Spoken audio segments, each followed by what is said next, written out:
चला आज एका खूप इंटरेस्टिंग विषयावर बोलूया. आपल्याकडे हेक्टर गार्सिया यांचं द बुक ऑफ इचिगो इची हे जे पुस्तक आहे त्याचा सारांश आहे. इचिगो इची. हो, ही एक जपानी संकल्पना आहे आणि मला ती नेहमीच खूप आकर्षक वाटली आहे. इचिगो इची म्हणजे प्रत्येक क्षण हा एकदाच येतो, तो परत कधीच येणार नाही. अगदी. ऐकायला खूप सोपं वाटतं की नाही? पण मग आपण सतत भूतकाळात किंवा भविष्यात का जगत असतो? या चर्चेतून आपल्याला हेच समजून घ्यायचे की ह्या साध्या विचाराला आपल्या रोजच्या आयुष्यात कसं आणायचं. अगदी. आणि गंमत म्हणजे ही संकल्पना फक्त वर्तमानात जगा असं सांगण्यापुरती नाहीये. अच्छा. ती त्याहून खूप खोल आहे. इचिगो इची आपल्याला प्रत्येक भेटीला, प्रत्येक अनुभवाला, काय म्हणतात त्याला, आयुष्यात एकदाच घडणारी घटना म्हणून बघायला शिकवते. वा. म्हणजे आपण आता जी चर्चा करतोय ना, तो सुद्धा एक इचिगो इची क्षण आहे. बरोबर. आणि हे आले कुठून तर झेन बौद्ध धर्म आणि जपानचा जो पारंपरिक चहा समारंभ असतो तिथून. तिथे प्रत्येक हालचालीला, प्रत्येक क्षणाला खूप महत्त्व दिलं जातं. बरोबर. चला तर मग याच्या खोलात जाऊया. सारांशामध्ये सुरुवातच खूप सुंदर केली आहे, जपानच्या साकोरा म्हणजे चेरी ब्लॉसमच्या फुलांपासून. हो. ही फुलं वसंत ऋतूचं प्रतीक आहेत. हानामी नावाची एक प्रथा आहे जिथे लोक खास ही फुलं बघायला जमतात. पण मला नेहमी प्रश्न पडतो की काही दिवसांसाठी येणाऱ्या फुलांचं इतकं कौतुक का? याच प्रश्नात तर उत्तर दडलंय. ती फुलं काही दिवसांसाठीच असतात, म्हणूनच ती इतकी खास आहेत. कारण त्यांचं सौंदर्य क्षणभंगूर आहे. अगदी. सारांशामध्ये याच्या दोन महत्त्वाच्या अवस्था सांगितल्या आहेत. केका म्हणजे कळ्या उमलण्याची सुरुवात, काय का? आणि मनकाय म्हणजे झाड जेव्हा पूर्ण बहरलेलं असतं. हे आपल्या आयुष्याचं प्रतीक आहे. अच्छा. कायिका म्हणजे तो क्षण जेव्हा आपल्याला एखादी नवीन आवड सापडते किंवा एखादी नवी प्रेरणा मिळते. जसं सारांशामध्ये डॅन ब्राऊनचं उदाहरण आहे. त्यांना एका क्षणी लेखनाची अशी काही प्रेरणा मिळाली की त्यांचं आयुष्यच बदलून गेलं. म्हणजे तो एक स्पार्क मिळण्याचा क्षण. पण फक्त स्पार्क मिळून भागत नाही, बरोबर? अजिबात नाही. तिथे मनकाईची भूमिका सुरू होते. मन काय? मनकाई म्हणजे त्या आवडीवर, त्या प्रेरणेवर मेहनत घेऊन, चिकाटीने काम करून तिला पूर्णत्वास नेणे. म्हणजे प्रॅक्टिस. हो, खूप सराव लागतो. मॅल्कम ग्लॅडवेल म्हणतात तसं हजारो तासांची प्रॅक्टिस. कायिका हा योगायोग असू शकतो, पण मनकाईसाठी समर्पण लागतं. आणि इथेच मला सारांशामधली एक गोष्ट खूपच रंजक वाटली. कोणती? की हा कायिका किंवा नवीन सुरुवात करण्याचा क्षण कधीही येऊ शकतो. आपण नेहमी विचार करतो की नवीन काहीतरी शिकायचं असेल तर ते तरुणपणीच करायला हवं. पण सारांशानुसार याला वयाचं बंधनच नाहीये. खरे. जपानमध्ये अनेक लोक निवृत्तीनंतर नवीन भाषा शिकतात, नवीन कला शिकतात. हॅरी बर्नस्टाईन नावाच्या लेखकाचं उदाहरण तर अप्रतिम आहे. हो, मी पण वाचलं ते. त्यांनी वयाच्या 96व्या वर्षी आपलं पहिलं पुस्तक लिहिलं. 96? हो. याचा अर्थ आपल्या आयुष्यात कळ्या कधीही उमलू शकतात. आपण कधीही नवी सुरुवात करू शकतो. आपण स्वतःला आता माझं वय झालं असं सांगून थांबवण्याची गरज नाही. हे ऐकून खूप दिलासा मिळतो. म्हणजे आपल्या प्रत्येकात एक मनकाई येण्याची शक्यता नेहमीच असते. नक्कीच. याच विचाराला पुढे घेऊन जाऊया. वर्तमानात जगण्याबद्दल बोलतो, पण ते इतकं अवघड का असतं? सारांशामधल्या एका प्रकरणाचं शीर्षकच असं आहे की आणि तुम्ही कुठे राहता? हा प्रश्न आपल्या घराच्या पत्त्याबद्दल नाही, तर आपण मानसिकरित्या कुठे असतो याबद्दल आहे. हो, आणि याचं कारण आपल्या भावनांमध्ये दडलेलं आहे. सारांशानुसार आपल्या मुख्य भावनांचा थेट संबंध काळाशी आहे. अच्छा, कसा? विचार करून बघा. जेव्हा आपल्याला राग येतो तेव्हा आपण भूतकाळात घडलेल्या एखाद्या गोष्टीवर चिडत असतो. बरोबर. जेव्हा दुःख होतं तेव्हा आपण भूतकाळात गमावलेल्या गोष्टीची आठवण काढत असतो. म्हणजे राग आणि दुःख या दोन्ही भावना आपल्याला भूतकाळात खेचून नेतात. आणि भीतीचं काय? ती तर भविष्याशी जोडलेली आहे नाही का? पुढे काय होईल, काय वाईट तर होणार नाही ना, ही चिंता. अगदी बरोबर. भीती आपल्याला भविष्यात अडकवून ठेवते. मग उरलं काय? वर्तमान. मग वर्तमानासाठी कोणती भावना उरते? की वर्तमान भावनांच्या पलीकडचं असतो? चांगला प्रश्न आहे. सारांशानुसार फक्त आनंद ही एकच भावना आहे जी पूर्णपणे वर्तमानात रुजलेली असते. फक्त आनंद? हो. जेव्हा आपण खऱ्या अर्थाने आनंदी असतो तेव्हा आपण ना भूतकाळाचा विचार करत असतो ना भविष्याची चिंता. आपण त्या क्षणात पूर्णपणे विरघळून गेलेलो असतो. खरंय. कटायला लागेल तेव्हा स्वतःला विचारा की मी कोणती भावना अनुभवत आहे. ती भावना मला भूतकाळात नेते की भविष्यात? हे समजताच वर्तमानात परत येण्याचा रस्ता सापडतो. आपल्या भावनांना समजून वर्तमानात राहणं हा एक भाग झाला. पण मला वाटतं आपलं आयुष्य इतकं गुंतागुंतीचं झालंय की वर्तमानात लक्षच लागत नाही. आणि म्हणूनच सारांशामधला साधेपणावरचा भाग मला खूप महत्वाचा वाटला. त्यात स्टीव्ह जॉब्सचा उल्लेख वाचून तर मला खूपच आश्चर्य वाटलं. मला हे कधीच माहीत नव्हतं की ॲपलच्या डिझाईनमागे झेन बौद्ध धर्माची प्रेरणा होती. हे नक्की काय आहे? ही खूप इंटरेस्टिंग गोष्ट आहे.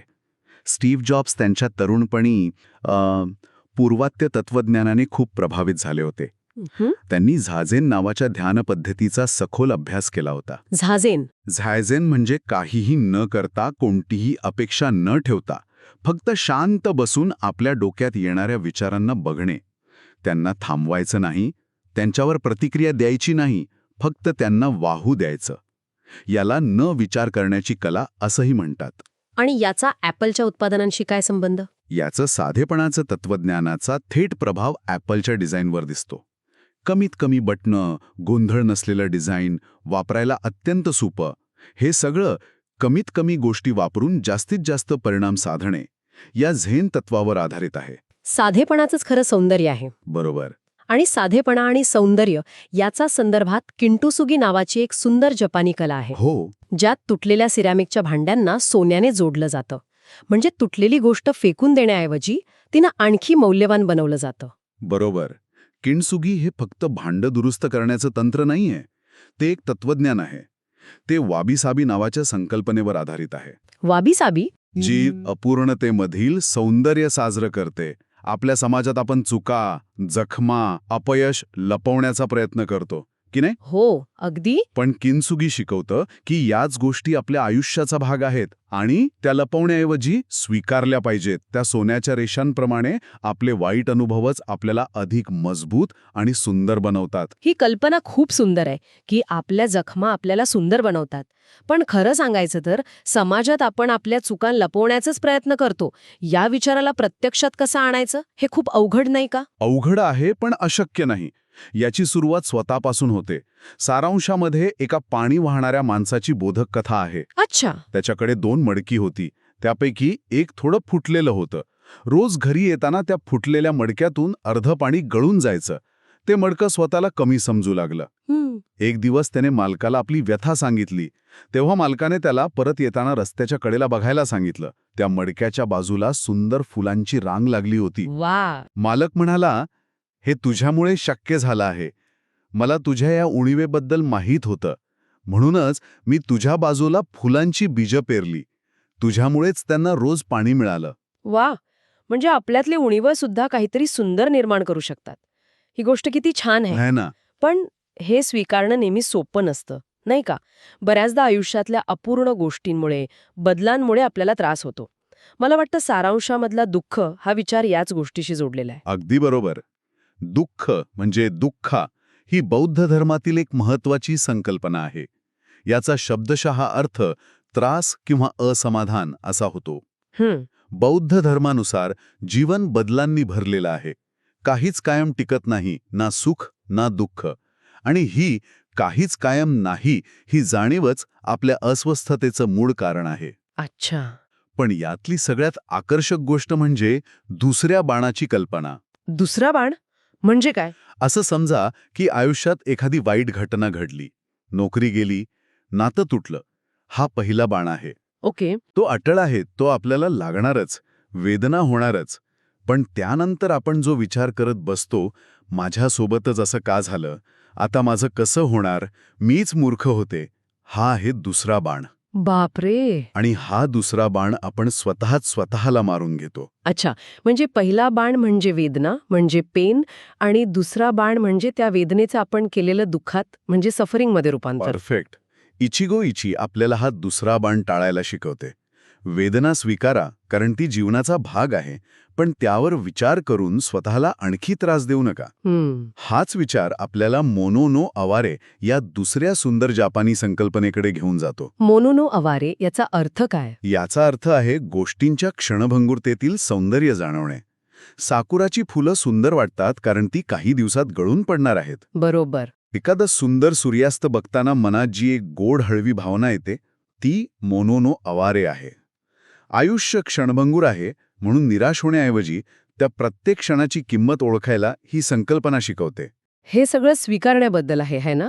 आणि मग आपण काय निर्णय घेतो यावरही बरंच काही अवलंबून असतं. रन लोला रन या चित्रपटात दाखवल्याप्रमाणे एका क्षणात घेतलेला छोटा निर्णय सुद्धा आयुष्याची दिशा बदलू शकतो. हो, ज्याला आपण बटरफ्लाय इफेक्ट म्हणतो.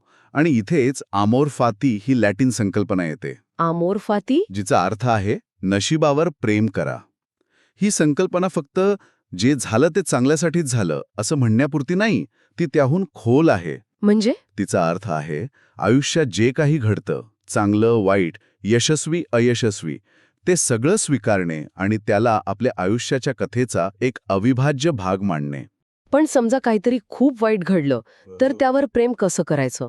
हे थोडं अवास्तव नाही वाटत?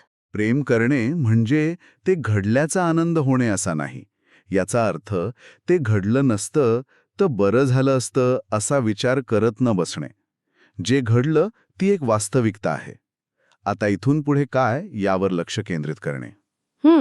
फॉरेस्ट गंप चित्रपटातला नायक याचंच उत्तम उदाहरण आहे, नाही का? हो, अगदी. तो भूतकाळावर रडत बसत नाही किंवा भविष्याची चिंता करत नाही. तो प्रत्येक क्षणाला, प्रत्येक भेटीला पूर्णपणे सामोरा जातो. हेच अमोर फाती आहे.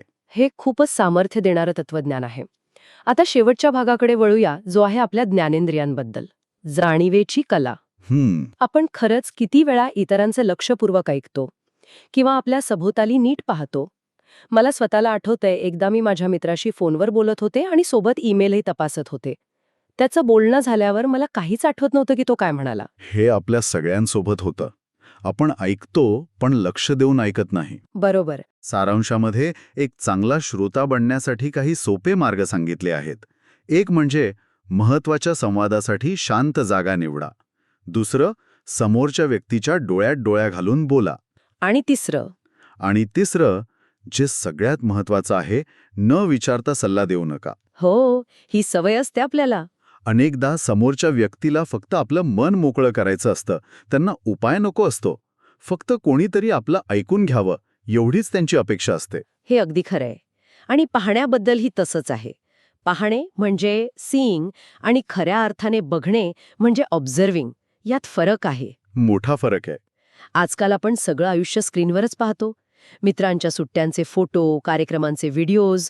पण त्या प्रत्यक्ष अनुभवात जी मजा असते ती त्या स्क्रीनवरच्या चित्रात नसते. हो, आपली दृष्टी अधिक सजग करण्यासाठी सारांशामध्ये काही उपाय दिले आहेत. जसं की निसर्गात फिरायला जाणे आणि आजूबाजूच्या रंगांचं, पानांच्या आकारांचं, फुलांच्या रचनेचं बारकाईने निरीक्षण करणे. किंवा एखाद्या म्युझियममध्ये गेल्यावर सगळ्या कलाकृती धावत्या नजरेने पाहण्याऐवजी फक्त 2-3 कलाकृती निवडा आणि त्यांच्यासमोर वेळ घालवा. अच्छा. चित्रकार वॅसिली कँडिन्स्की म्हणायचे, प्रत्येक चित्र एका वेगळ्या जगात घेऊन जातं, पण त्या जगात प्रवेश करण्यासाठी आपल्याला त्या चित्रासमोर शांतपणे उभं राहावं लागतं. तर मग या सगळ्याचा अर्थ काय? या संपूर्ण चर्चेतून आपण काय शिकलो? माझ्यासाठी एचिगो-इची म्हणजे प्रत्येक क्षणाला जागृत राहून आणि त्याची कदर करून तो क्षण आयुष्यात एकदाच येणारा अनुभव बनवणे. बरोबर. ही कला आपल्याला साकुराच्या फुलांपासून ते किणसुगीने जोडलेल्या तुटलेल्या भांड्यांपर्यंत सगळीकडे दिसते. प्रत्येक गोष्टीत एक सौंदर्य आहे. फक्त ते बघण्याची दृष्टी हवी. अगदी बरोबर. आणि ही चर्चा संपवताना एक विचार करायला लावणारा प्रश्न. याच सारांशामध्ये मानसशास्त्रज्ञ कार्ल युंग यांच्या सिंक्रोनिसिटी या संकल्पनेचा उल्लेख आहे. सिंक्रोनिसिटी म्हणजे अर्थपूर्ण योगायोग. म्हणजे अशा घटना ज्यांचा एकमेकांशी थेट काही संबंध नसतो, पण त्या आपल्यासाठी अचानक अर्थपूर्ण ठरतात. जसे की आपण एखाद्याचा विचार करतो आणि त्याचा फोन येतो. अगदी तेच. तर आजच्या दिवसात अशा कोणत्या लहान-सहान अर्थपूर्ण घटना घडल्या ज्याकडे आपलं लक्ष गेलं नाही, आणि त्या घटना आपल्याला आपल्या आयुष्याच्या मार्गाबद्दल काय सांगू पाहत असतील यावर विचार करायला हरकत नाही. इचिगो-इची ही एक जपानी संकल्पना आहे जी सांगते की प्रत्येक क्षण, प्रत्येक भेट ही अद्वितीय आहे. ती पुन्हा तशीच कधीच घडणार नाही. बरोबर.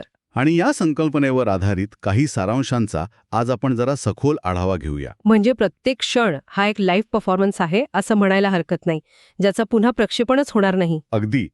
आपल्याकडे द बुक ऑफ इचिगो-इची या पुस्तकातले काही सारांश आहेत. आणि मला वाटतं आज आपण या इचिगो-इचीच्या मदतीने एक प्रवास करणार आहोत. म्हणजे बाहेरच्या जगापासून, आपल्या संवेदनांपासून ते इतरांसोबतच्या आपल्या नात्यांपर्यंत आणि शेवटी आपल्या आतल्या मनापर्यंत. हा एक उत्तम दृष्टिकोन आहे. कारण आजच्या धावपळीच्या आयुष्यात हे क्षण कसे पकडायचे, कसे जगायचे, हाच खरा प्रश्न आहे की नाही? चला तर मग हा प्रवास सुरू करूया आपल्या संवेदनांपासून. सुरुवात करूया स्पर्शाच्या कलेने. सारांशानुसार साधं हस्तांदोलन किंवा मिठी मारणं, हो, यातूनही तणाव कमी होतो आणि भावनिक संबंध घट्ट होतात. हे तर आपण नेहमीच ऐकतो. हो, पण ह्यात बोरिस सिरुल्निक यांचा संशोधनाचा उल्लेख आहे, जो या गोष्टीला खूप खोलवर नेतो. त्यांनी रोमानियन अनाथाश्रमातील मुलांवर अभ्यास केला. अच्छा. ज्या मुलांना पुरेसा प्रेमळ स्पर्श मिळाला नाही, त्यांच्या मानसिक विकासावर खूप गंभीर परिणाम झाला होता. पण गंमत बघा, जसं या मुलांना प्रेमळ कुटुंबात दत्तक घेतलं गेलं, त्यांच्यात बदल झाला. कमालीचा बदल झाला. म्हणजे फरक स्पष्ट दिसला. यावरून स्पर्शाचं आपल्या आयुष्यातलं मूलभूत महत्त्व लक्षात येतं. पण हे तर लहान मुलांच्या बाबतीत झालं. मोठ्या माणसांच्या आयुष्यात स्पर्शाची तितकीच गरज असते का, की आपली गरज काळानुसार बदलत जाते? खूप चांगला प्रश्न आहे. गरज नक्कीच बदलत नाही असं मला वाटतं. कदाचित तिचं स्वरूप बदलतं. मोठ्या वयातही स्नेहाचा स्पर्श, म्हणजे समजा मित्राने खांद्यावर हात ठेवला किंवा प्रिय व्यक्तीने हात धरला, यातून मिळणारी भावनिक सुरक्षितता तितकीच महत्वाची असते. खरं तर तंत्रज्ञानामुळे आपण एकमेकापासून शारीरिकदृष्ट्या दूर जातोय ना, त्यामुळे ही गरज आणखीनच तीव्रतेने जाणवते. हे खरं आहे. आणि स्पर्शाप्रमाणेच चवीचा अनुभवही तितकाच महत्वाचा आहे. यात डान्सला नोआर नावाच्या रेस्टॉरंटबद्दल सांगितलंय, जिथे पूर्ण अंधारात जेवण दिलं जातं. कल्पनाचा जब आहे. हो, कारण जेव्हा तुमची दृष्टी काम करत नाही, तेव्हा तुमची चव आणि गंधाची जाणीव अनेक पटींनी तीव्र होते. अच्छा. हां, एकाग्रतेचा किंवा सजगतेचा, म्हणजे माइंडफुलनेसचा एक जबरदस्त अनुभव आहे. बौद्ध भिक्षू थिक नाट हान यांच्या सफरचंदासोबतच्या प्रयोगासारखंच. तो कोणता प्रयोग? डोळ्यांवर पट्टी बांधून फक्त सफरचंदाची चव, त्याचा पोत आणि सुगंध अनुभवणं. त्या एका क्षणात तुम्ही पूर्णपणे वर्तमानात असता. यात एक गोष्ट तर अविश्वसनीय आहे. म्हणजे आपल्या आवडत्या हॉकी टीमच्या निकालावर जेवणाची चव अवलंबून असू शकते. हे कसे शक्य आहे? हो, सारांशानुसार टीम जिंकल्यावर चाहत्यांना जेवण जास्त चविष्ट वाटलं आणि हरल्यावर बेचव. याला जर आपण व्यापक संदर्भात पाहिलं तर चवीचा अनुभव केवळ जिभेपुरता मर्यादित नसतोच. तो थेट आपल्या भावनांशी जोडलेला आहे. बरोबर. जपानमधल्या उमामी या 5व्या चवीचा शोध हे त्याचं उत्तम उदाहरण आहे. उमामी म्हणजे काय? तर स्वादिष्टपणा. ही चव गोड, आंबट, कडू किंवा खारट नसते, पण ती एक समाधानकारक भावना देते. आपल्या भावनाही जेवणालाहीच उमामी चव देतात असं म्हणू शकतो आपण. चवेचा अनुभव इतका भावनिक असू शकतो, हे खरंच आश्चर्यकारक आहे. पण चवीपेक्षाही जास्त शक्तिशाली कोणती गोष्ट असेल जी थेट आपल्या भावनांना आणि आठवणींना हात घालते, तर ती म्हणजे गंध. याला तर टाईम मशीन म्हटलं आहे. आणि ते अगदी खरं आहे. आपला नाक जवळपास 10,000 प्रकारचे गंध ओळखू शकतं. 10,000? हो, आणि गंधाची भावना आपल्या मेंदूच्या भावनिक केंद्राशी, म्हणजे अमिगडाला आणि हिप्पोकॅम्पसशी थेट जोडलेली असते. म्हणूनच एखादा विशिष्ट वास आल्यावर 20 वर्षापूर्वीची आठवण जशीच्या तशी डोळ्यासमोर उभी राहते. बरोबर. मार्सेल प्रूस्टच्या मॅडेलिन केकचा किस्सा याचंच प्रतीक आहे, नाही का? अगदी. म्हणूनच यात स्मेल जर्नल म्हणजे गंधाची डायरी ठेवण्याची कल्पना मांडली आहे. म्हणजे कोणत्या वासाने कोणती आठवण जागे होते याची नोंद ठेवणं. हे करून बघायला पाहिजे. नक्कीच, कारण हे आपल्याला सांगतं की आपल्या संवेदना वर्तमानात जगण्यासाठी किती महत्वाच्या आहेत. म्हणजे या सगळ्याचा अर्थ असा की आपलं शरीर, स्पर्श, चव, गंध हे सगळं वर्तमानात जगण्यासाठीच बनलेलं आहे. पण आपलं मन मात्र भूतकाळात किंवा भविष्यात भटकत असतं. हो, या दोन्हींना एकत्र आणणंच खरं इचिगोईशी आहे, नाही का? अगदी अचूक मुद्दा मांडला. आणि हाच धागा आपल्याला वैयक्तिक अनुभवांवरून सामूहिक अनुभवांकडे घेऊन जातो. कारण आपण एकटे जगत नाही, आपण इतरांसोबत जगतो आणि तिथेही सजगता तितकीच महत्वाची आहे. बरोबर. यात अविस्मरणीय पार्टी कशी आयोजित करावी यावर एक पूर्ण प्रकरण आहे. एटियन डी बोमॉन्ट या पॅरिसमधल्या व्यक्तीचा उल्लेख आहे, जो प्रत्येक पार्टीसाठी एक खास थीम ठेवायचा. आणि त्याच्या विरुद्ध बाजूही मांडली आहे की बहुतेक पार्ट्या अयशस्वी का ठरतात? का? कारण तिथे फक्त चांगलं जेवण, संगीत आणि सजावट असते, पण लोकांना जोडणारा समान धागा नसतो. लोक येतात, खातात, पितात आणि निघून जातात. खरा संवादच होत नाही. यासाठी द सॅवेज ऑरेकल नावाच्या एका खेळाचा उल्लेख आहे. यात लोक एका कागदावर वैयक्तिक प्रश्न लिहितात आणि दुसऱ्यावर कोणतीही उत्तरे. मग प्रश्न आणि उत्तरे एकत्र करून वाचली जातात. हे ऐकायला तर गमतीशीर वाटते. पण अशाने लोक अवघडणार नाहीत का? अनोळखी लोकांसमोर आपले वैयक्तिक प्रश्न वाचले जाणं थोडं विचित्र नाही का? सुरुवातीला तसं वाटू शकतं. पण गंमत म्हणजे या खेळातून जे अनपेक्षित, गमतीशीर आणि कधीकधी खोल संवाद सुरू होतात, तिथेच सामूहिक सजगतेची म्हणजे कलेक्टिव्ह माइंडफुलनेसची सुरुवात होते. अच्छा. लोक एकमेकांचे विचार कुतूहलाने ऐकायला लागतात, केवळ स्वतःचं मत मांडण्यासाठी नाही. आणि हेच इचिगो इचीचं सार आहे. आणि पॅरिसमध्ये राहणाऱ्या जिम हेन्स यांचं उदाहरण तर खूपच प्रेरणादायी आहे. ते गेली अनेक वर्ष दर रविवारी आपल्या घरी जेवणासाठी अनोळखी लोकांना बोलावतात. हो, आणि ते फक्त लोकांना बोलवत नाहीत, तर ते यजमानाची भूमिका चोख बजावतात. ते स्वतः पुढाकार घेऊन लोकांची ओळख करून देतात, त्यांच्यात संवादाचे पूल बांधतात. जेणेकरून कोणी एकटं पडणार नाही. बरोबर. जेणेकरून कुणीही एकटं कोपऱ्यात उभं राहणार नाही. खरं तर आपण सगळेच अशा पार्ट्यांना गेलो आहोत, जिथे आपण कोणालाच ओळखत नाही आणि कोपऱ्यात उभे राहतो. तिथे असा एक यजमान हवा असतो, जो बर्फ वितळवेल. यालाच सामूहिक सजगता म्हणायचं का? म्हणजे केवळ स्वतःपुरती सजगता न ठेवता इतरांच्या गरजा समजून घेणे? अगदी बरोबर. कोणताही माणूस एक बेट नाही, ही जॉन डन यांची प्रसिद्ध ओळ आहे. आपण एकमेकांशी जोडलेले आहोत आणि बहुतेक संघर्ष एकमेकांकडे लक्ष न देण्याने किंवा ऐकून न घेतल्याने होतात. खरी सजगता म्हणजे स्वतःसोबतच इतरांनाही त्या क्षणात सामावून घेणे. तर आपण संवेदनांपासून इतरांसोबतच्या नात्यांपर्यंत आलो. आता या प्रवासाचा शेवटचा टप्पा, आपल्या आतल्या मनाचा. वर्तमानात पूर्णपणे जगायचं कसं?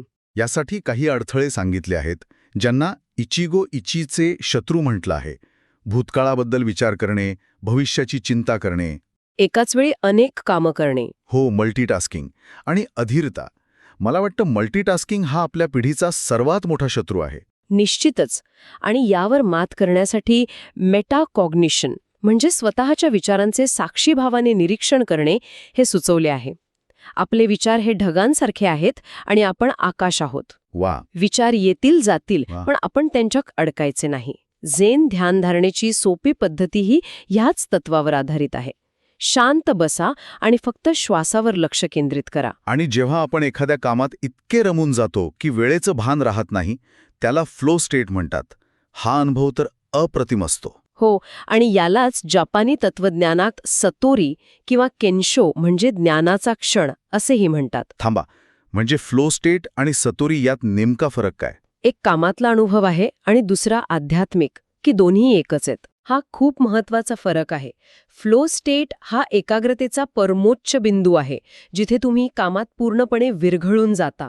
तो एक मानसिक आणि भावनिक अनुभव आहे. ठीक आहे. तर सतोरी किंवा केन्शो हे त्याही पुढचे आहेत. केन्शो म्हणजे आपल्या खऱ्या स्वरूपाची एक झलक मिळणे, मी कोण आहे याचं क्षणिक ज्ञान होणे. आणि सतोरी हा अचानक येणारा ज्ञानाचा साक्षात्कार आहे, जो तुमचा जगाकडे पाहण्याचा दृष्टिकोनच बदलून टाकतो. अच्छा. फ्लो स्टेट हे त्या साक्षात्काराकडे नेणारे एक सुंदर साधन असू शकते, पण ते स्वतः साक्षात्कार नाही. वा, हा फरक खूप महत्वाचा आहे. यात एक खूप शक्तिशाली प्रश्नही विचारला आहे. जर असं झालं तर, म्हणजे व्हॉट इफ? हो. द मॅगस या कादंबरीचं उदाहरण दिलं आहे. जेव्हा आयुष्य निरस किंवा अडकल्यासारखं वाटतं, तेव्हा या प्रश्नाने आपण नवीन शक्यता निर्माण करू शकतो. बरोबर. हा प्रश्न आपल्याला निष्क्रियतेतून बाहेर काढून कृती करण्यास प्रवृत्त करतो. समजा तुम्हाला नोकरीत समाधान मिळत नाहीये. मग जर मी माझ्या आवडीच्या क्षेत्रात एक छोटासा कोर्स केला तर? असा विचार करणं. हो, हा बदलाचा पहिला टप्पा आहे. जर मी माझ्या पार्टनरशी भांडण्याऐवजी काहीतरी गमतीशीर करून संवाद साधला तर? हा विचार नात्याला नवीन दिशा देऊ शकतो. हा प्रश्न आपल्याला बळीच्या भूमिकेतून काढून निर्मात्याच्या भूमिकेत आणतो. शेवटी इचिगो इचीचे सूत्र म्हणून 10 नियम दिले आहेत, जसे की खास क्षण पुढे ढकलू नका, प्रत्येक क्षणाला उत्सव बनवा वगैरे. एक नियम मला खूप आवडला, विशेष क्षणांचे शिकारी बना. पण याच ठिकाणी सारांश एक गंभीर आणि महत्वाचा मुद्दाही मांडतो. कोणता? प्रत्येक क्षण अविस्मरणीय बनवण्याचा दबाव हा काही वेळा अवास्तव आणि थकवणारा असू शकतो. आयुष्यात साधे, सामान्य आणि नकारात्मक क्षणही असतात. अगदी. त्यांना स्वीकारणे हे सुद्धा सजगतेचेच एक रूप आहे. सतत आनंदी आणि अविस्मरणीय क्षणांच्या शोधात राहिल्याने जीवनातील नैसर्गिक चढउतार स्वीकारणे कठीण होऊ शकते. हा मुद्दा खूप महत्वाचा आहे. नाहीतर इचिगो इची जगणं हे सुद्धा एक टार्गेट बनून जाईल आणि त्याचाही ताण येईल. अगदी. कधीकधी काहीही विशेष न करता फक्त शांत बसून राहणं हाच सर्वात अविस्मरणीय क्षण असू शकतो. तर मग या सगळ्याचा अर्थ काय? तुम्ही एकदाच जगता, पण जर तुम्ही ते योग्यरित्या जगलात तर एकदाच पुरेसं आहे. हे वाक्य या चर्चेला अचूकपणे स्पष्ट करते असं मला वाटतं. हो, हे स्रोत आपल्याला विशेष क्षणांचे शिकारी बनण्यास नक्कीच सांगतात. पण यावर विचार करायला लावणारी एक गोष्ट अशी की कदाचित हे विशेष क्षण शोधायला कुठे दूर जाण्याची गरजच नसते. म्हणजे ते कुठे मिळतील? अनेकदा ते आपल्या रोजच्या साध्या सामान्य क्षणांमध्येच दडलेले असतात. सकाळचा पहिला चहा घेताना खिडकीतून येणारा कोवळा सूर्यप्रकाश, कामावरून परतताना ऐकलेले एखादं जुनं गाणं किंवा अगदी शांतपणे घेतलेला एक दीर्घ श्वास. आपण नेहमी मोठ्या क्षणांच्या शोधात असतो आणि ह्या छोट्या छोट्या चमत्कारांकडे दुर्लक्ष करतो. गरज असते ती फक्त त्या क्षणांना साक्षीभावाने पाहण्याची आणि स्वीकारण्याची. बरोबर. कदाचित खरा आनंद मोठे सोहळे साजरे करण्यात नाही, तर ह्या छोट्या छोट्या गोष्टींमधील सौंदर्य अनुभवण्यात आहे. कदाचित शिकार करण्याऐवजी जे समोर आहे ते फक्त पाहणं जास्त महत्वाचं आहे. जपानमध्ये एक संकल्पना आहे, इचिगो इची. ऐकायला थोडी वेगळी वाटते नाही का? पण तिचा अर्थ खूप सुंदर आहे आणि आपल्या आजच्या धावपळीच्या आयुष्यासाठी तर अत्यंत महत्वाचा. अगदी. याचा शब्दशः अर्थ आहे एक वेळ एक भेट. बरोबर. म्हणजेच प्रत्येक क्षण हा एकमेव असतो. तो पुन्हा तसाच्या तसा कधीच परत येत नाही. आणि आज आपण याच कलेबद्दल सखोल बोलणार आहोत. हो, आणि ही कला शिकण्यासाठी आपण द बुक ऑफ इचिगो इची या पुस्तकातील विचारांचा आधार घेणार आहोत. खरं तर आपण सगळेच एका विचित्र तणावाखाली जगतोय. बरोबर. भूतकाळातल्या चुका आठवून वाईट वाटून घेतो किंवा भविष्याची चिंता करत बसतो. या सगळ्यात वर्तमान मात्र हातून निसटून जातो. हो. तर आजच्या आपल्या या चर्चेचा उद्देश हाच आहे की वर्तमानात पूर्णपणे कसं जगायचं, त्या छोट्या छोट्या क्षणभंगूर गोष्टींमधला आनंद कसा शोधायचा. आणि याची सुरुवात करण्यासाठी जपानमधल्या साकुरा म्हणजेच चेरीच्या फुलांच्या उत्सवापेक्षा चांगलं प्रतीक असूच शकत नाही. नाहीच. ही फुलं फक्त काही दिवसांसाठी येतात, पूर्ण बहरतात आणि मग गळून जातात. त्यांचा तो क्षणभंगूरपणाच त्यांच्या सौंदर्याचं खरं कारण आहे. जर ती फुलं वर्षभर तशीच राहिली असती तर त्यांचं इतकं कौतुक झालं असतं का? नाहीच. आणि इथेच इचिगो इशीचं सार दडलं आहे. प्रत्येक भेट, प्रत्येक अनुभव त्या साकुराच्या फुलांसारखाच आहे. वा. तो त्या विशिष्ट जागी, त्या वेळेत, त्या लोकांसोबत एकदाच घडतो. तो पुन्हा कधीही तसाच घडणार नाही. त्यामुळेच त्या क्षणाला पूर्णपणे जगणं, त्याचा उत्सव साजरा करणं महत्वाचं आहे. हे तर खरं आहे. पण अनेकदा आपल्याला वाटतं की आपलं आयुष्य अजून सुरूच व्हायचंय. आपण कशाची तरी वाट पाहत असतो. योग्य वेळेची, योग्य संधीची. हो, पण हे पुस्तक आपल्याला सांगतं की सुरुवात कधीही होऊ शकते. यात कायका नावाची एक सुंदर संकल्पना आहे. हो, कायका म्हणजे आपल्यात एखादी नवीन आवड किंवा प्रेम फुलण्याची सुरुवात, जसे एखादी कळी उमलते तसं. आणि मग येतो मानकाईचा क्षण, म्हणजे त्या आवडीचा किंवा कौशल्याचा आलेला पूर्ण बहर. या प्रवासाला इकिगाईची जोड असते. इकिगाय हे मी ऐकलंय. हो, इकिगाई म्हणजे तुमच्या जीवनाचा उद्देश, तुमची आवड, ते काम जे करताना तुम्हाला वेळेचं भान राहत नाही. तर असं म्हणता येईल की इकिगाई हे बीज आहे. बर.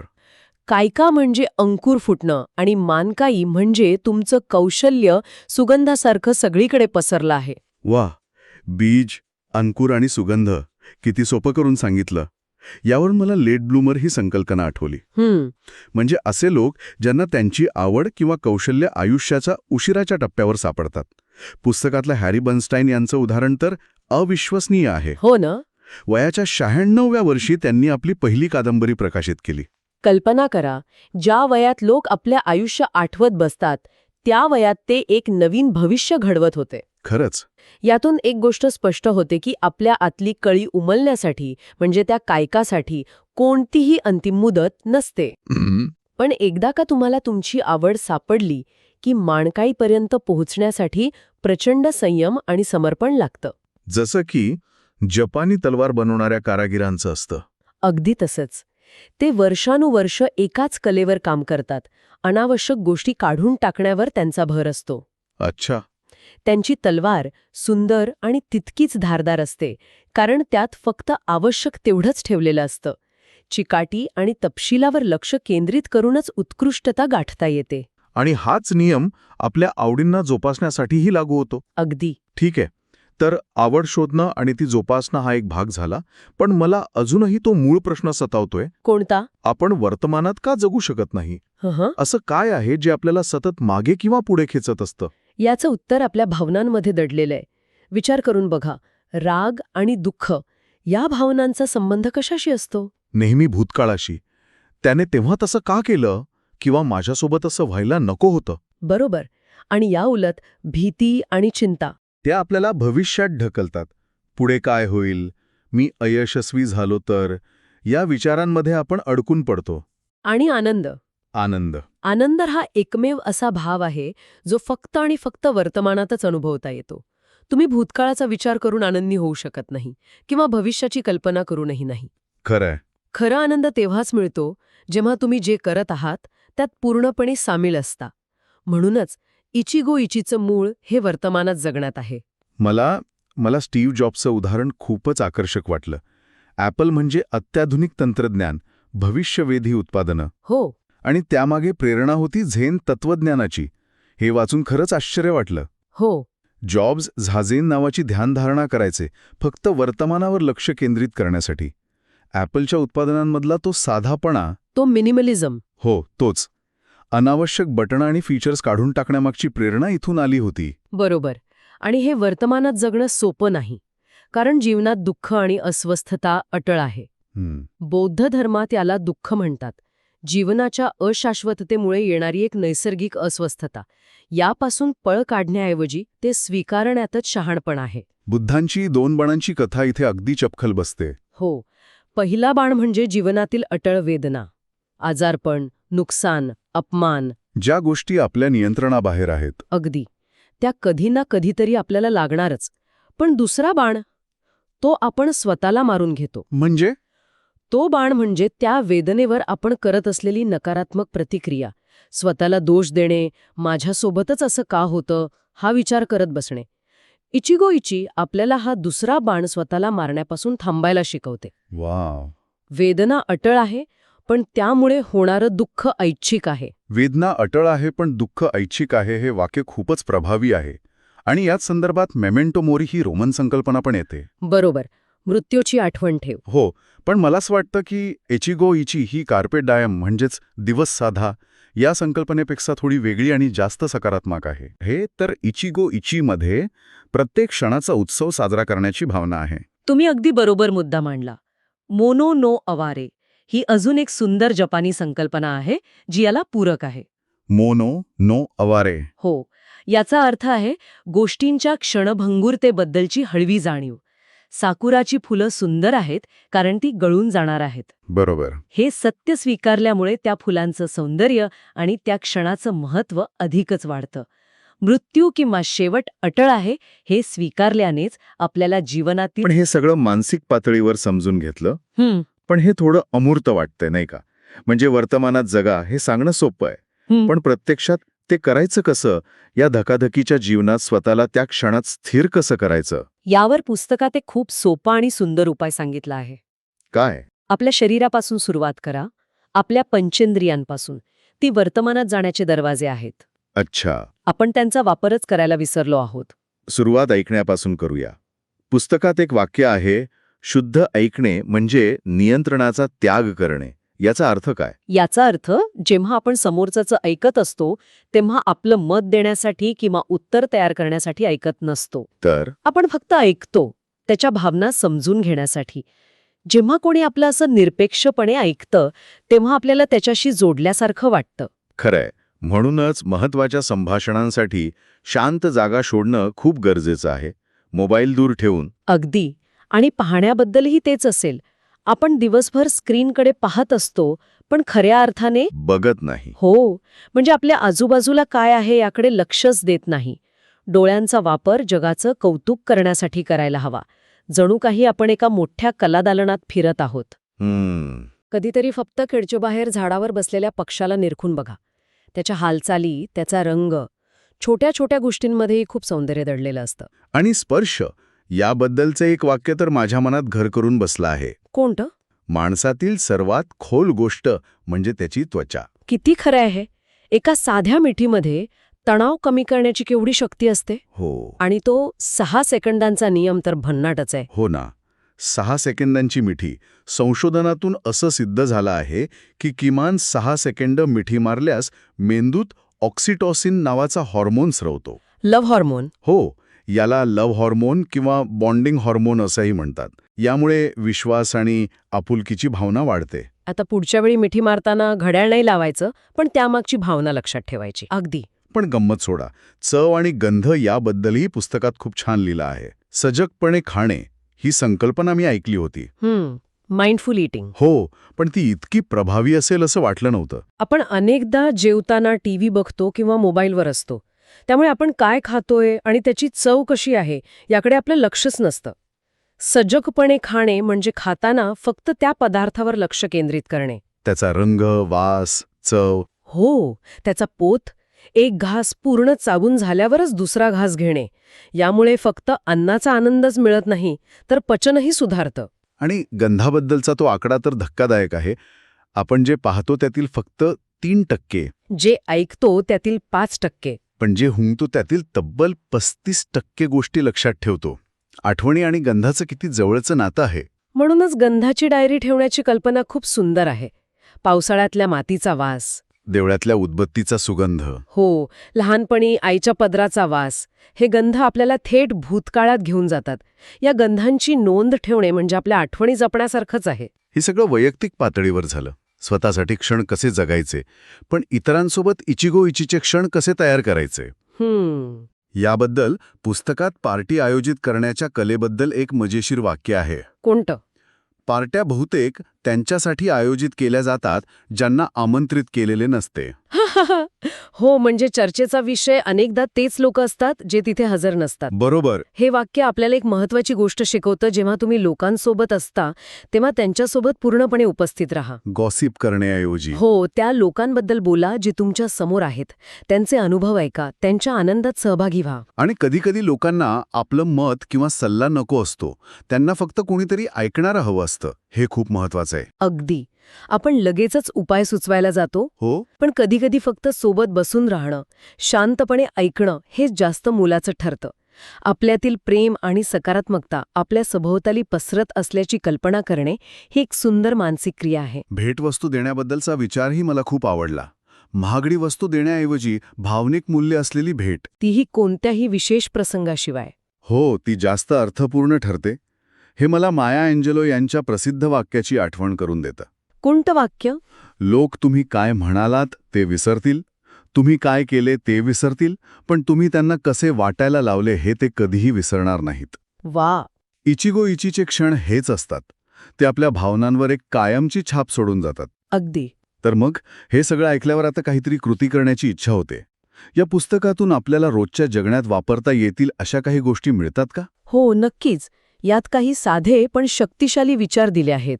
जसं की असं काहीतरी करा जे तुम्ही यापूर्वी कधीही केले नाही. उदाहरणार्थ, एखादा नवीन पदार्थ करून बघा, कामावर जायला नवीन रस्ता निवडा किंवा एखाद्या अनोळखी व्यक्तीशी स्मितहास्य करा.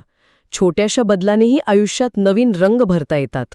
आणि माझं सर्वात आवडतं वाक्य, विशेष क्षणांचे शिकारी बना. हो. म्हणजे चांगले क्षण आपोआप घडण्याची वाट पाहू नका, तर ते जाणीवपूर्वक शोधा आणि तयार करा. बरोबर. आणि त्यासाठी प्रत्येकामध्ये एक सर्जनशील स्नायू असतो, तो वापरायला हवा. जर असे झाले तर. What if. हो, व्हॉट इफ असा विचार करणं हे बदलाच्या दिशेने पहिलं पाऊल आहे. जर आपल्याला आपलं वास्तव आवडत नसेल तर आपण दुसरं वास्तव निर्माण करू शकतो. आपण आपले विचार नाही. अगदी. आपल्या विचारांवर आपलं नियंत्रण आहे, ही एक खूप मोठी शक्ती आहे. आणि हे वास्तव भव्यदिव्यच असायला हवं असं नाही. नाहीच. स्वतःसोबत शांतपणे घेतलेला एक कप चहासुद्धा एक अविस्मरणीय उत्सव असू शकतो, जर आपण तो त्या भावनेने जगलो तर. हो. प्रत्येक असा न पुनरावृत्ती होणारा क्षण म्हणजे आनंदाचा एक छोटासा मरुद्वीप आहे.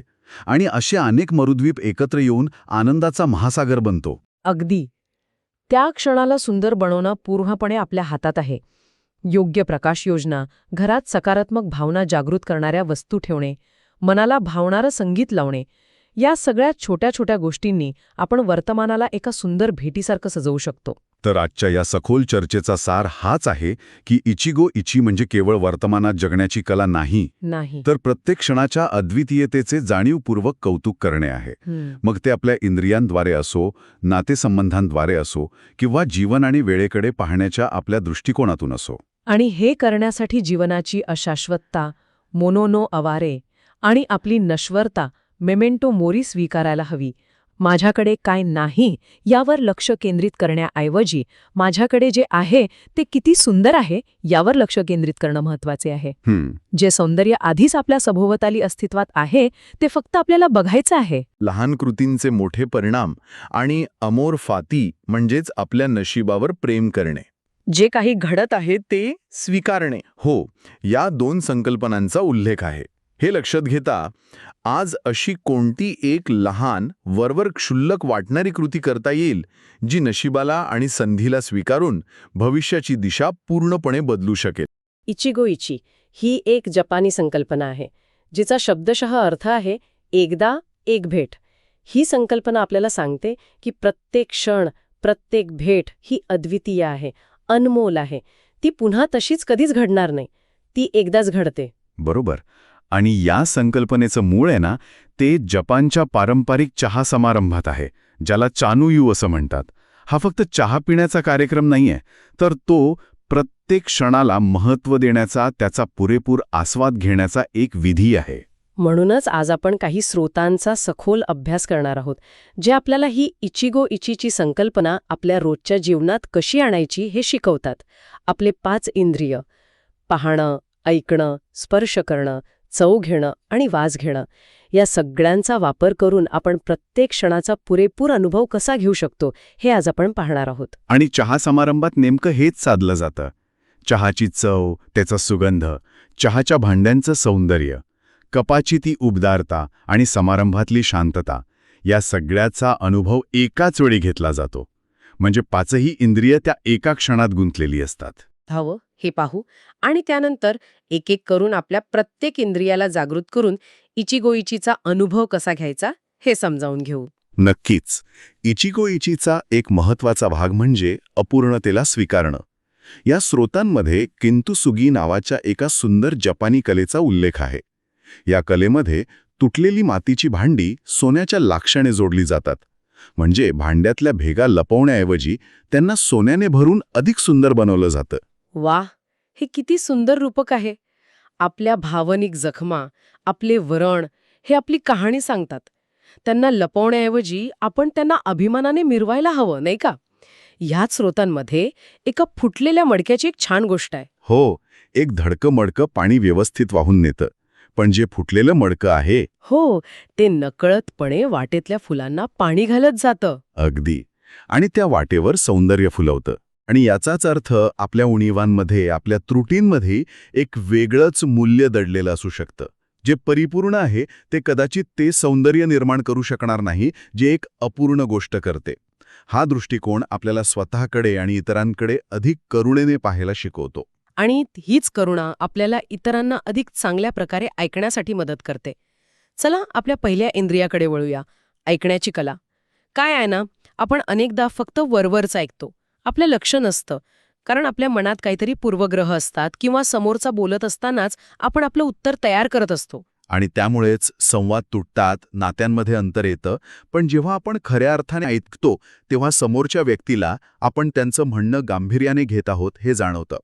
या स्रोतांमध्ये प्रभावीपणे ऐकण्यासाठी काही सोप्या युक्त्या सांगितल्या आहेत, जसे की बोलण्यासाठी शांत जागा निवडा, जेणेकरून लक्ष विचलित होणार नाही. हो, आणि डोळ्यात डोळे घालून बोला, ज्यामुळे तुमचा सहभाग दिसून येतो.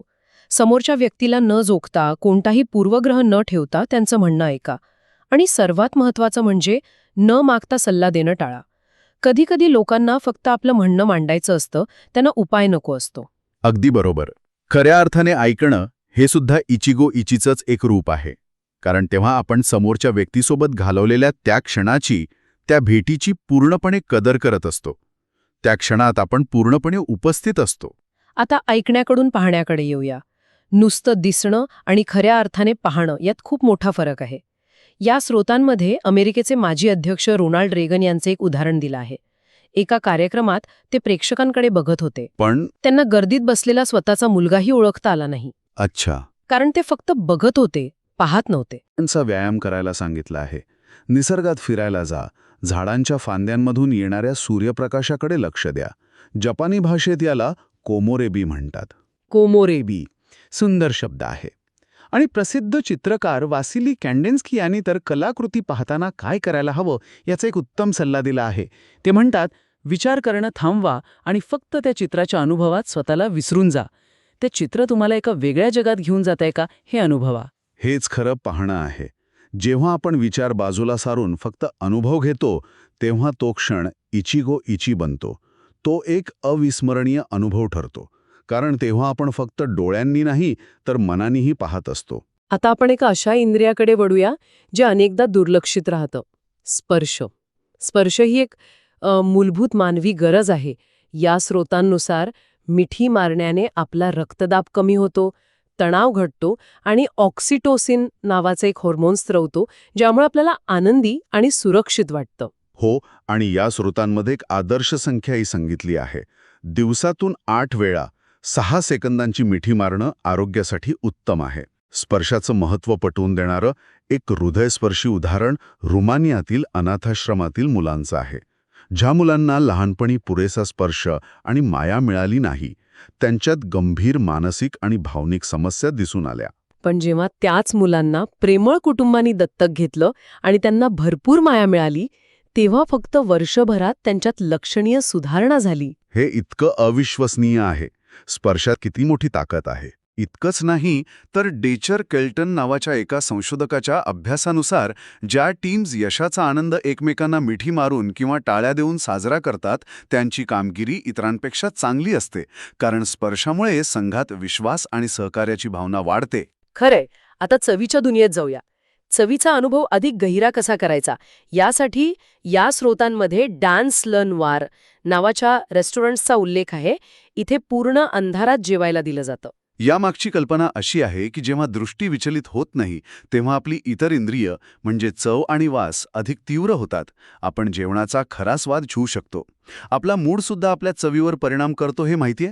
एका अभ्यासात असं दिसून आलं की जेव्हा स्थानिक हॉकी संघ जिंकला, तेव्हा चाहत्यांना त्याच चवीही आवडू लागल्या ज्या त्यांना आधी आवडत नव्हत्या. अरे वा! म्हणजे आनंदात असताना कडू कारलेही गोड लागू शकतं. आणि जपानमध्ये तर उमामी ही 5वी चव मांडली जाते. ही गोड, आंबट, कडू आणि खारट या पारंपरिक चवींच्या पलीकडची एक स्वादिष्ट चव आहे, जी आपल्याला काही विशिष्ट पदार्थांमध्ये जाणवते.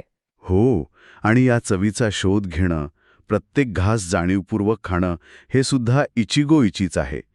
जेवताना मोबाईल बाजूला ठेवून फक्त जेवणाचा चवीवर आणि वासावर लक्ष केंद्रित केलं तर तो साधा क्षणही खास बनू शकतो. आणि वासावरून आठवलं, आपलं पुढचं इंद्रिय आहे वास घेण्याची कला. वास आणि आठवणी यांचे एक अतूट नातं आहे, नाही का? कारण आपला गंध थेट मेंदूच्या हिप्पोकॅम्पस आणि अमिगडाला या भागांशी जोडलेला असतो, जे आपल्या भावना आणि स्मृती नियंत्रित करतात. म्हणूनच एखादा विशिष्ट वास आपल्याला थेट भूतकाळात घेऊन जातो. याचं एक उत्तम उदाहरण म्हणजे प्रसिद्ध फॅशन डिझायनर इस्से मियाके यांच्या परफ्यूमची कथा. मियाके हे हिरोशिमा अणुबॉम्ब हल्ल्यातून वाचले होते. त्या विध्वंसाच्या अनुभवानंतर त्यांनी आपलं आयुष्य विनाशावर नाही तर नवनिर्मिती आणि सौंदर्यावर केंद्रित करायचं ठरवलं. आणि त्यांच्या लो दिसे म्हणजे लो डिसे या परफ्यूमची बाटली ती पॅरिसमधील आयफेल टावरवर दिसणाऱ्या चंद्रावरून प्रेरित आहे. ती त्यांच्या आयुष्यातील सौंदर्य आणि आनंदाच्या शोधाचं प्रतीक आहे. एका वासामागे एवढी मोठी कथा असू शकते. म्हणूनच या स्रोतांमध्ये स्मेल जर्नल म्हणजे वासांची डायरी ठेवण्याचा सल्ला दिला आहे. आपल्याला आनंद देणारे किंवा विशिष्ट आठवणी जागवणारे वास लिहून ठेवले तर आपण त्या क्षणांना पुन्हा जगू शकतो. हे तर झालं वैयक्तिक पातळीवर प्रत्येक क्षणाचा अनुभव घेण्याबद्दल. पण या इचिगो इची संकल्पनेचा वापर आपण आपल्या सामाजिक संबंधांमध्ये, पार्ट्यांमध्ये किंवा कार्यक्रमांमध्येही करू शकतो का? नक्कीच करू शकतो. या स्रोतांमध्ये AT&D बॉमॉन्ट नावाच्या एका व्यक्तीचा उल्लेख आहे, ज्यांच्या पार्ट्या अविस्मरणीय असायच्या. कारण त्यांच्या प्रत्येक पार्टीची एक वेगळी अनोखी थीम असायची. त्यामुळे प्रत्येक पार्टी हा एक वेगळा अनुभव असायचा. अच्छा, म्हणजे पार्टीची योजना करताना एक महत्वाचा प्रश्न स्वतःला विचारायला हवा. ही पार्टी कशासाठी लक्षात राहिली पाहिजे? जेव्हा आपण या प्रश्नाचं उत्तर शोधतो, तेव्हा ती पार्टी फक्त खाण्यापिण्यापुरती मर्यादित राहत नाही, तर ती खास आठवण बनते. अगदी. आणि हेच तत्व सामूहिक सजगतेसाठी म्हणजेच कलेक्टिव्ह माइंडफुलनेससाठी सुद्धा लागू होतं. जिम हेन्स नावाच्या व्यक्तीचं रविवारचं जेवण हे याचं उत्तम उदाहरण आहे. ते गेली अनेक वर्ष दर रविवारी आपल्या घरी अनोळखी लोकांना जेवणासाठी एकत्र आणतात आणि त्यांच्यात संवाद घडवून आणतात. हे तर खूपच छान आहे. यामुळे लोकांमध्ये एकोपा वाढतो. पण कधीकधी आपल्याला काही लोकांशी जुळवून घेणं कठीण जातं. त्यांच्याबद्दल मनात नकारात्मक भावना येतात. त्यावर काही उपाय आहे का? हो, त्यासाठी मेट्टा भावना किंवा प्रेम कृपा ध्यान नावाची एक पद्धत आहे. यात आपण आधी स्वतःबद्दल, मग आपल्या मित्रांबद्दल, मग त्रयस्थ व्यक्तींबद्दल आणि शेवटी ज्यांच्याबद्दल मनात राग आहे त्यांच्याबद्दलही प्रेमाची आणि करुणेची भावना व्यक्त करतो. यामुळे नकारात्मक भावनांना सहानुभूतीमध्ये बदलण्यास मदत होते. तर आजच्या या सखोल चर्चेतून आपण पाहिलं की इचिगो इची ही केवळ एक संकल्पना नाही, तर ती एक जीवनशैली आहे. आपल्या पाचही इंद्रियांना जागरूक ठेवून, अपूर्णतेला स्वीकारून आणि प्रत्येक भेटीला, प्रत्येक क्षणाला महत्त्व देऊन आपण आपलं जीवन अधिक समृद्ध आणि आनंदी करू शकतो. याचा मुख्य संदेश हाच आहे की प्रत्येक क्षण हा खरोखरच एकदा एक भेट असतो. तो पुन्हा कधीच तसाच परत येणार नाही. आपण आपल्या कामाच्या गडबडीत, मोबाईलमध्ये किंवा भविष्याच्या चिंतेत गुंतून हे अनमोल क्षण गमावून तर देत नाही ना, याचा विचार करायला हवा. आणि जाता जाता ऐकणाऱ्यांसाठी एक विचार. या स्रोतांमध्ये शेवटी मेटाकॉग्निशन या संकल्पनेचा उल्लेख आहे, म्हणजेच स्वतःच्या विचारांवर विचार करण्याची क्षमता. तर आजचा विचार हा आहे की आजच्या या धावपळीच्या जीवनात आपण स्वतःच्या विचारांचे निरीक्षण करण्यासाठी, ते कुठून येतात आणि कुठे जातात हे पाहण्यासाठी किती वेळा थांबतो. आणि जर आपण तसे केले तर आपल्या लक्षात येईल का की आपण खरोखरच आत्ता या क्षणात जगतो आहोत. आपण सगळेच ऐकतो नाही का, mindfulness, living in the moment, आणि सतत असं वाटत राहतं की आयुष्य ते धावतंय पुढे आणि आपण मात्र कुठेतरी अडकलोय, एकतर मोबाईलमध्ये किंवा भविष्याच्या चिंतेत. तर आज आपण यावरच एका जपानी संकल्पनेतून उत्तर शोधणार आहोत, इचिगो इचिये. आपल्याकडे द बुक ऑफ इचिगो इचिये या पुस्तकातून काढलेले काही महत्त्वाचे विचार आहेत, काही किस्से आहेत. तर आज बघूया की ही साधी वाटणारी गोष्ट आपल्या मनाला शांत ठेवण्यासाठी आणि खरं तर आनंदी राहण्यासाठी किती उपयोगी ठरू शकते. ही फक्त एक नवीन वेलनेसची फॅशन आहे की यात खरंच काहीतरी खोल अर्थ दडलाय? हा प्रश्न खूप छान आहे. आणि इचिगो इचिये याचा शब्दशः अर्थ आहे एक वेळ एक भेट. म्हणजे आपल्या आयुष्यात येणारा प्रत्येक क्षण, प्रत्येक व्यक्तीसोबतची भेट ही एकमेव असते. ती तशीच्या तशी पुन्हा कधीच घडणार नाही. त्यामुळे हा फक्त एक विचार नाहीये, तर जगण्याचा एक दृष्टिकोन आहे. तो आपल्याला शिकवतो की प्रत्येक क्षणाला एका खजिन्यासारखं जपायला हवं. एक वेळ एक भेट हे ऐकायला खूप काव्यात्मक वाटतंय. म्हणजे प्रत्येक क्षणाची जी एकमेवता आहे ती ओळखणं. या संकल्पनेचं मूळ कुठे आहे? मला वाटतं याचा निसर्गाशी काहीतरी संबंध आहे, बरोबर? अगदी बरोबर. याचं सर्वात सुंदर उदाहरण म्हणजे जपानमधील चेरी ब्लॉसम. जपानमध्ये या फुलांच्या बहरण्याच्या प्रक्रियेला खाईका म्हणतात, म्हणजे सुरुवात, हां. आणि मानकाय म्हणजे पूर्ण बहर. पण हा बहर फक्त काही दिवसांचा असतो. तो आपल्याला आठवण करून देतो की सौंदर्य किती क्षणभंगूर असतं. हां. इचिगो इची हेच सांगतं की आपलं आयुष्य आणि त्यातले आनंदाचे क्षणसुद्धा ते या चेरी ब्लॉसमच्या बहरासारखेच आहेत. ते येतात आणि जातात. अगदी. म्हणून जेव्हा ते समोर असतील तेव्हा त्यांना पूर्णपणे अनुभवायला हवं. याच संदर्भात जपानमध्ये मोनोनो आवारे नावाची एक आणखी सुंदर संकल्पना आहे. मोनोनो आवारे याचा अर्थ काय? याचा अर्थ आहे गोष्टींच्या क्षणभंगुरतेबद्दल वाटणारी एक गोड उदाशीची भावना. म्हणजे एखादी सुंदर गोष्ट संपणार आहे याचं दुःख आहे, पण ती गोष्ट अनुभवता आली याचा आनंद जास्त आहे. अच्छा.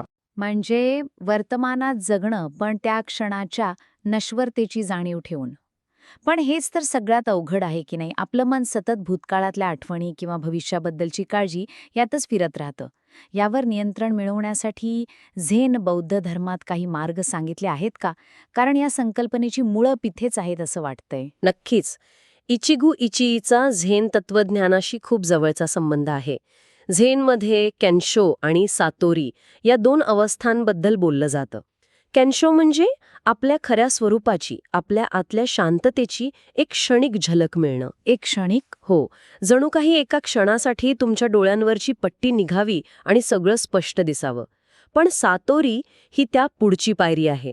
ती ज्ञानाची एक खोल आणि परिवर्तनीय अवस्था आहे, जिथे व्यक्ती भूतकाळ आणि भविष्याच्या विचारांमधून पूर्णपणे मुक्त होते आणि फक्त वर्तमानात स्थिर होते. पण ही सातोरी अवस्था ऐकायला खूपच मोठी आणि अशक्य वाटते.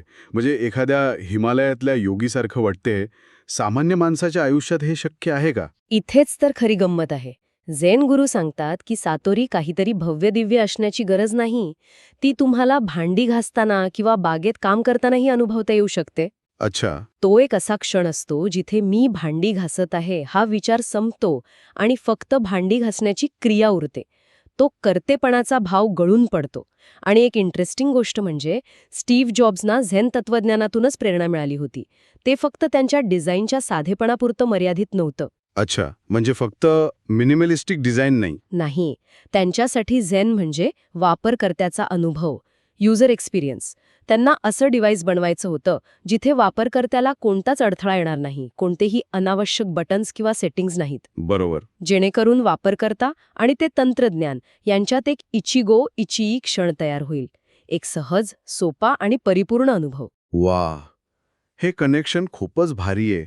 पण आपण जॉब्स नाही, आपल्या रोजच्या आयुष्यात तर अनेक अडथळे आहेत जे आपल्याला वर्तमानात जगू देत नाहीत. त्यांना वर्तमानाचे शत्रू असं म्हटले आहे. आणि ते आपल्या आजूबाजूलाच असतात. पहिला शत्रू आहे प्रोजेक्शन्स, म्हणजे भूतकाळातल्या वाईट घटना उगाळत बसणं किंवा भविष्यात काय होईल याची सतत चिंता करणं. दुसरा शत्रू, जो आजच्या काळात सगळ्यात मोठा आहे, तो म्हणजे डिस्ट्रॅक्शन्स. म्हणजे सतत विचलित करणाऱ्या गोष्टी. हो, आपण एकाच वेळी 4 कामं करायला जातो. किंवा सगळ्यात मोठं उदाहरण म्हणजे आपला मोबाईल फोन. तुम्ही तर माझ्या दिवसाचं वर्णन करत आहात. सुंदर बागेत बसून निसर्ग अनुभवण्याऐवजी आपण इंस्टाग्राम स्क्रोल करत बसतो. तो क्षण गेला, कायमचा. अगदी. तिसरा शत्रू आहे थकवा. शारीरिक आणि मानसिक थकव्यामुळे आपण कोणत्याही चांगल्या क्षणात उपस्थितच राहू शकत नाही. शरीर तिथे असतं, पण मन कुठेतरी दुसरीकडेच भरकटत असतं. खरं. चौथा शत्रू आहे अधीरता. म्हणजे पुढच्या क्षणाची इतकी आतुरतेने वाट पाहणं की आत्ताचा क्षण आपण जगतच नाही. जसं की सुट्टीची वाट पाहता पाहता कामाचे अख्खे आठवडे वाया घालवणे. आणि शेवटचा आणि सगळ्यात फसवा शत्रू आहे विश्लेषण. म्हणजे आनंदाच्या क्षणांचं गरजेपेक्षा जास्त विश्लेषण करणं. त्याचा अनुभव घेण्याऐवजी आपण त्याचं विच्छेदन करत बसतो. हे खरंय. एखाद्या छानशा कॉन्सर्टला जाऊन गाणं अनुभवण्याऐवजी हे गाणं त्यांच्या अल्बममधलं बेस्ट आहे का किंवा मागच्या टूरपेक्षाही चांगली आहे का असे विचार मनात येतात. आपण त्या क्षणाचा आनंदच मारून टाकतो. तर मग या सगळ्या शत्रूंशी लढायचं कसं? यातून बाहेर पडण्याचा काही मार्ग आहे का? हो, आणि तो मार्ग खूप सोपा आहे. याची सुरुवात होते ध्यानाने. जपानमध्ये याला झाझेन म्हणतात. यासाठी कोणतीही एक शांत जागा निवडा. पाठीचा कणा ताठ ठेवून आरामात बसा. पण मनात विचार तर येणारच. त्यांचं काय करायचं? त्यांना थांबवायचा प्रयत्न केला की ते अजूनच जास्त येतात. बरोबर. त्यांना थांबवायचं नाहीये. विचारांना येऊ द्या. त्यांना आकाशातल्या ढगांसारखं येऊ आणि जाऊ द्या. त्यांच्यात अडकू नका. अच्छा.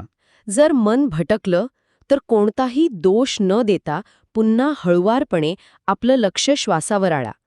रोज फक्त 20 मिनिटांचा सरावही पुरेसा आहे. यातून मेटाकॉग्निशन नावाची एक क्षमता विकसित होते. मेटाकॉग्निशन म्हणजे काय?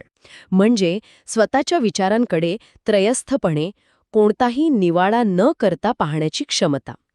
तुम्ही तुमचे विचार नाहीत तर तुम्ही त्या विचारांना पाहणारे आहात ही जाणीव निर्माण होते. आणि मग ते विचार तुमच्यावर राज्य करू शकत नाहीत. ठीक आहे. म्हणजे झाझेन हे मनाला आतून शांत करण्यासाठी झालं, पण इचिगो इची हे बाहेरच्या जगाशी अधिक खोलवर जोडले जाण्याबद्दल पण आहे, बरोबर? मग त्यात आपल्या इंद्रियांची काय भूमिका आहे? खूप महत्वाची. इथेच पंचेंद्रियांची कला समोर येते. आपण आपल्या 5ही इंद्रियांचा वापर करून वर्तमानाचा अनुभव घेऊ शकतो. सुरुवात करूया ऐकण्याच्या कलेपासून.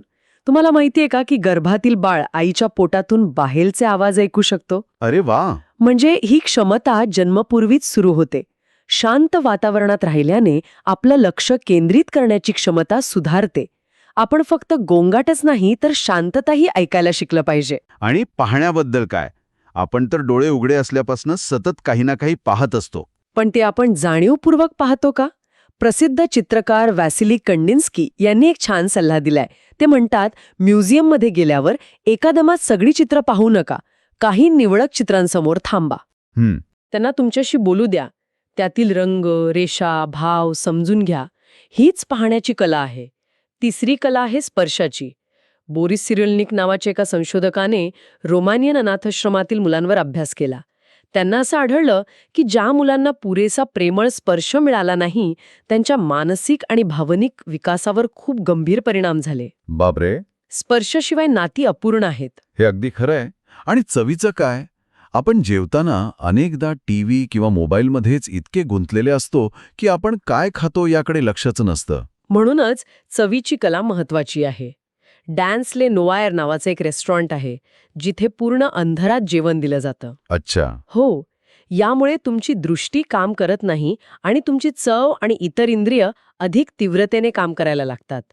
जपानमध्ये तर उमामी नावाची 5वी चव मांडली जाते जी पदार्थातील एक प्रकारची समृद्धी किंवा समाधान दर्शवते. ती जाणीवपूर्वक जेवल्याशिवाय अनुभवता येत नाही. आणि गंध? गंधाची कला ही सर्वात सूक्ष्म आहे. आपल्याला आश्चर्य वाटेल की माणूस सुमारे 10,000 प्रकारचे गंध ओळखू शकतो, पण त्यांचं वर्णन करण्यासाठी आपल्याकडे शब्द नसतात. प्रसिद्ध डिझायनर इसे मियाके यांना त्यांच्या लो दिसे या प्रसिद्ध परफ्यूमची प्रेरणा कुठून मिळाली असेल? कुठून? आयफेल टॉवरवरून दिसणाऱ्या चंद्राच्या दृश्यातून. त्यांना तो क्षण, ती हवा आणि तो अनुभव एका बाटलीत बंद करायचा होता. वा. म्हणजे एका गंधातून एक पूर्ण क्षण जिवंत करता येतो. म्हणजे आपल्या दैनंदिन जीवनातच वर्तमानाचा अनुभव घेण्यासाठी कितीतरी संधी आहेत. या संदर्भात पुस्तकात व्हॉट इफ म्हणजे जर असं झालं तर या प्रश्नाबद्दल काहीतरी सांगितलं आहे. त्याची इथे काय भूमिका आहे? जर असं झालं तर हा प्रश्न म्हणजे सर्जनशीलतेची आणि बदलाची एक किल्ली आहे. जेव्हा आपण एखाद्या परिस्थितीत अडकल्यासारखं वाटतं तेव्हा हा प्रश्न आपल्याला नवीन शक्यता दाखवतो. उदाहरणार्थ, कामाच्या ठिकाणी खूप कंटाळा आला असेल तर जर मी काही काळ सुट्टी घेतली तर काय होईल, हा विचार नवीन मार्ग उघडू शकतो. आणि नात्यांमध्ये सुद्धा याचा उपयोग होऊ शकतो का? समजा एखाद्या नात्यात सतत वाद होत असतील तर? नक्कीच. तिथे आपण विचारू शकतो की जर आपण काही काळासाठी फक्त एकमेकांचं ऐकून घेतलं आणि कोण बरोबर कोण चूक हे ठरवणं बाजूला ठेवलं तर काय होईल? हा एक प्रश्न संवादाची संपूर्ण दिशा बदलू शकतो. हा प्रश्न आपल्याला आपल्या मर्यादित विचारांच्या चौकटीतून बाहेर काढतो आणि सकारात्मक बदल घडवण्यासाठी प्रेरित करतो. तर मग या सगळ्या चर्चेचं सार काय? या तत्वज्ञानानुसार जगण्यासाठी काही सोपे नियम आहेत का जे आपण लक्षात ठेवू शकतो? हो, पुस्तकात 10 सोपे नियम दिले आहेत जे या संपूर्ण तत्वज्ञानाचा गाभा आहेत. पहिला म्हणजे खास क्षणांना पुढे ढकलू नका, कारण संधी पुन्हा येत नाही. बरोबर. दुसरा, प्रत्येक भेटीला आणि प्रत्येक क्षणाला अद्वितीय समजा.